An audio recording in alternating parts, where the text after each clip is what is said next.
In this lesson, we're going to learn how to use the fundamental theorem of calculus as a tool to derive some useful inequalities. So in the form that we'll need it, the fundamental theorem of calculus says that f of x minus f of 0 is equal to the integral from 0 to x of f prime of y dy. So this f prime is just the derivative of f with respect to y, and this y is just an integration variable. So we're going to look at two examples.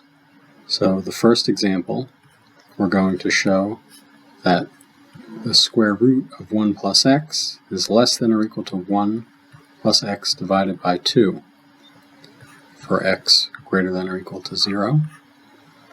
And in the second example, we're going to show that 1 minus cosine of x is less than or equal to x squared divided by 2.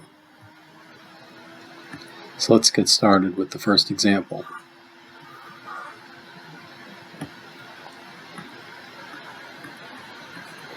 So for this example, we'll take f of x to be equal to the square root of 1 plus x.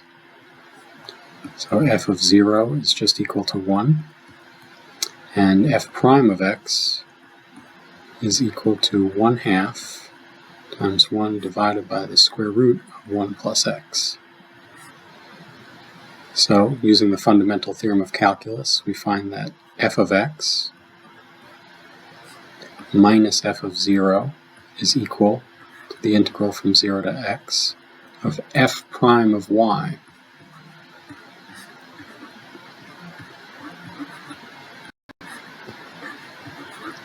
And now, the key observation is that f prime of y, so this whole quantity inside the integral, is less than or equal to 1/2, and that's because 1 plus y is greater than or equal to 1.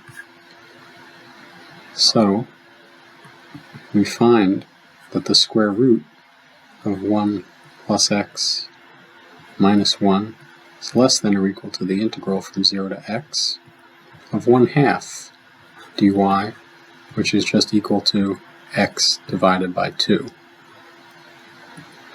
So,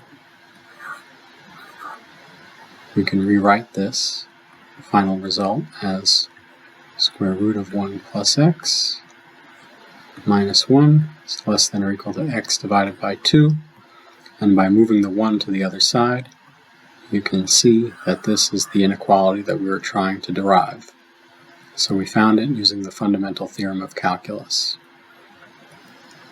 Now let's move on to the second example. So in this example, we'll take f of x equal to cosine of x. So f of 0 is equal to 1, and f prime of x is equal to minus sine of x. Then from the fundamental theorem of calculus, we get cosine of x minus 1 is equal to the integral from 0 to x of minus sine of y dy. Let's multiply through by minus 1, so we can rewrite it like this.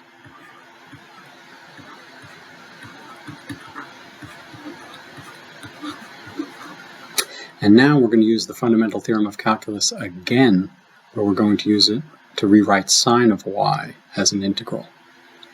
So let's let g of y equal to sine of y.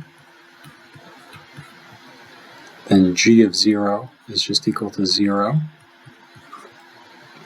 And g prime of y is equal to cosine of y.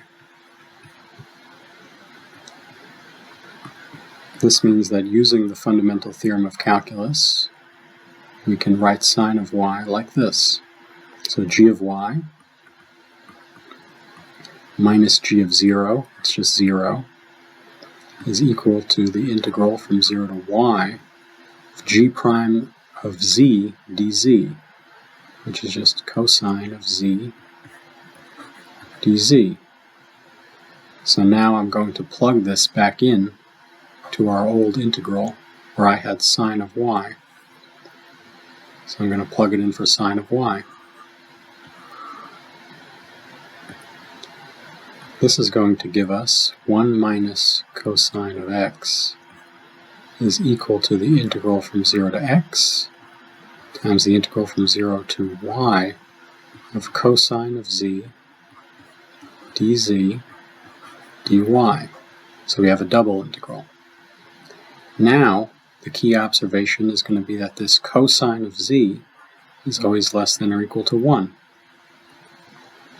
So we find that 1 minus cosine of x is less than or equal to this double integral, 0 to x, 0 to y, of 1 dz dy. Now we can evaluate this double integral. So if I integrate over z, I get integral 0 to x of y dy.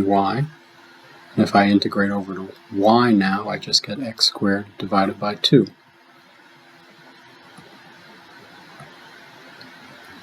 So if we now put this all together, then we find that 1 minus cosine of x is less than or equal to x squared divided by 2, which again is the inequality that we were trying to derive. So you can see that the fundamental theorem of calculus is a very useful tool for deriving inequalities. That's the end of this lesson.